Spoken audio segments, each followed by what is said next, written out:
અમે અમિતના કારણે નહીં તારા કારણે જીતી રહ્યા છે કારણ કે તું જે પણ ટીમમાં હોય એ ટીમ હારે જ છે તો કેમ અંતાક્ષરીમાં તમારી ટીમ હારી ગયેલી ને અમારી ટીમ જીતી ગયેલી એક મિનિટ એવું કશું નથી.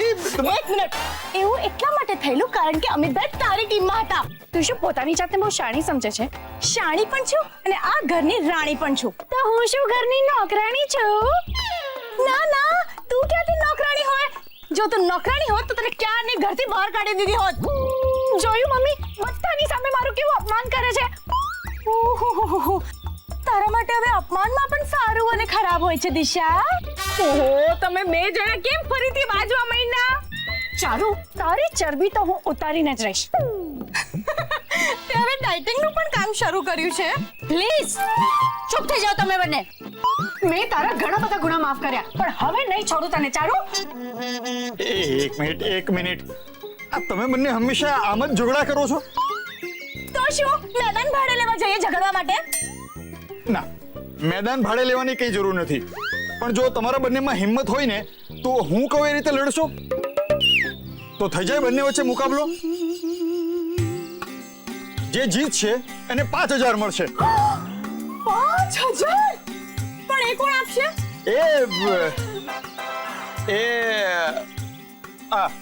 જે હારશે એ 5000 રૂપિયા આપશે અને જે જીતશે એને 5000 રૂપિયા મળશે મંજૂર 5000 રૂપિયા મળશે अच्छा ये हुई ना बात चलो तो આજે રાતે મુકાબલો અહીંયા જ થશે પણ મુકાબલો થશે છે નો એ સિક્રેટ છે સરપ્રાઈઝ મુકાબલો કોઈ પણ હોય જીતીશ તો હું જ દર વખતે તું આવું બોલીને હારી જ જતી હોય છે બેટા એના કરતા હું ન બોલતી હોય તો વધારે સારું પાછળથી તારું ઇન્સલ્ટ તો નહીં થાય હવે તું ફરી ચાલુ નહીં કર મેં ચાલુ કર્યું કે તે ચાલુ કર્યું તે ચાલુ કર્યું તે ચાલુ કર્યું તે બસ અરે મુકાબલો રાત્રે છે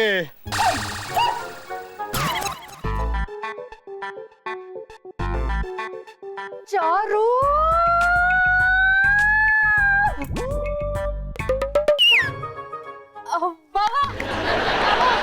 દીવા લાઇટિંગ્સ કરો દીવડા પ્રગટાવો આજે પહેલી વાર આપણી દિશાએ વગર કહીએ શાક સમારવા માટે હાથમાં છરી લીધી છે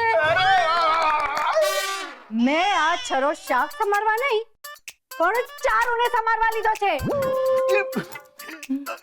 અરે બસ બેટા બસ જો આવી રીતે છરીના છે ને બળતા સળતા ઉપયોગ કરવાથી છે ને છરીની ધાર બુઠ્ઠી થઈ જાય દિશા બેટા સમજાવું છું કે આવા પર્સનલ કામ કરવા માટે કિચનની વસ્તુઓનો ઉપયોગ નહીં કરવાનો પણ મારા મનમાં જે અપમાનની આગ છે એનું શું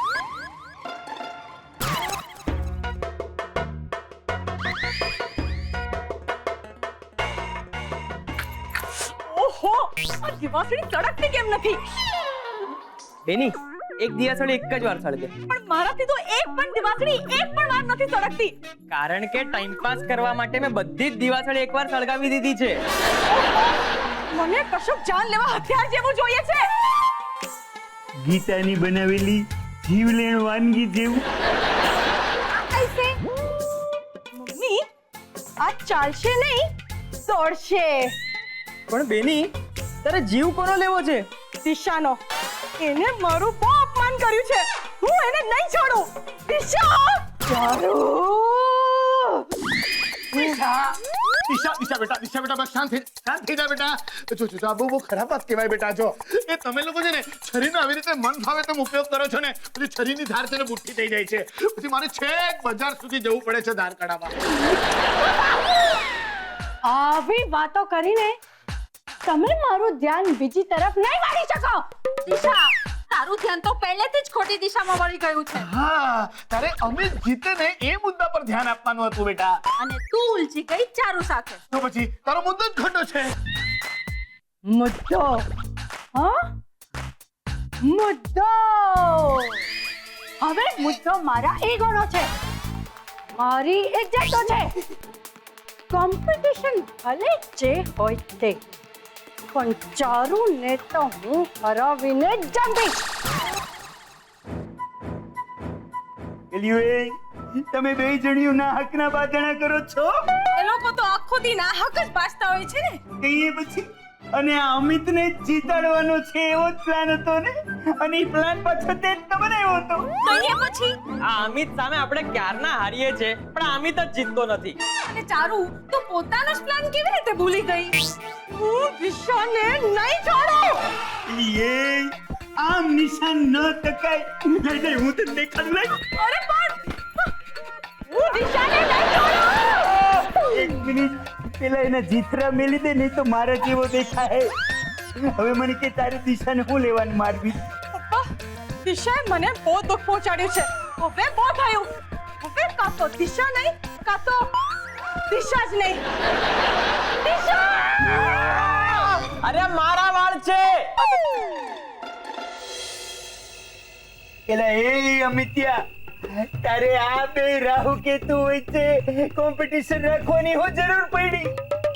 કાકા જેમ ટૂથપેસ્ટ માંથી નીકળેલી પેસ્ટ પાછી નથી નાખી શકાતી ને એ રીતે મુકાબલાની શરત નક્કી થઈ ગઈ છે એ રદ નહીં થઈ શકે.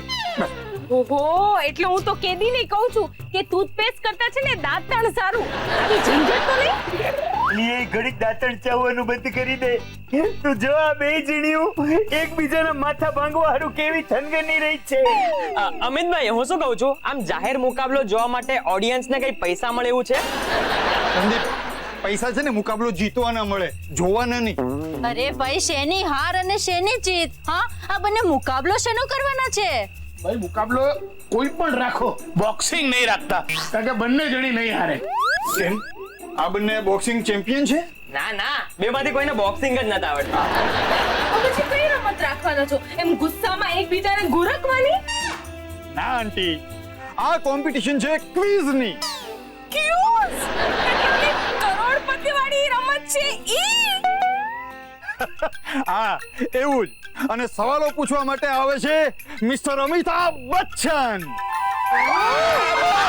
ક્યા બાત હે! એવું જો તમે માનતા હો તો એ ખોટું છે. સવાલો હું જ પૂછીશ.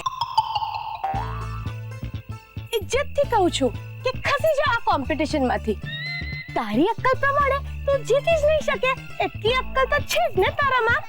હે પણ મારા જેટલી અક્કલની જરૂર જ નહીં પડે કારણ કે તારી સામે જીતવા માટે બહુ ઓછી અક્કલની જરૂર પડશે. ઓકે ઓકે ઓકે તમે બંને જ ખૂબ ચતુર છો પણ હવે અંદર અંદર નહીં લડો, મારા સવાલના જવાબ આપો. ઓકે તો પહેલો સવાલ છે ચારુ ભાભી તમારી માટે. એવો કયો રૂમ છે જેમાં કોઈ પ્રવેશી નથી શકતું? મારું લવારા શહેરમાં ગમે એવું ના બોલાય. બોલો બોલો ભાભી, જીતવાનો એક મોકો ઓછો થઈ જશે. ચાલશે પણ હું આ પ્રશ્ન પાસ કરું છું. અચ્છા દિશા, આમ તો આ સવાલ તારી માટે નથી પણ તું જો આ સવાલનો જવાબ આપીશ ને તો તને ડબલ માર્ક મળશે. મારે આનો જવાબ નથી આપવો. ઓકે આ સવાલનો સાચો જવાબ છે મશરૂમ. મશરૂમ માં કોઈ પ્રવેશી નથી શકતું. એલિયે તું કેતી વાત સાચી હો. જો મશરૂમ આલે તો મહરૂમ આલે. ઓકે દિશા, હવે સવાલ તારી માટે છે. એનું નામ શું જેને આપણે જવાબ તો આપવો પડે પણ જે ક્યારેય સવાલ ન પૂછે? આનો ઊંધો સવાલ મને આવડે છે. એટલે એટલે કે એવું તો શું હોય જે રોજ સવાલ કરે પણ આપણને જવાબ ના આપે? હું હોય મિરીર અને સોદરપણ. હવે તારા આ સવાલને અહીંયા ઉલટો મૂકી તો એ અહીંયા ફીટ બેસે. નો બેસિક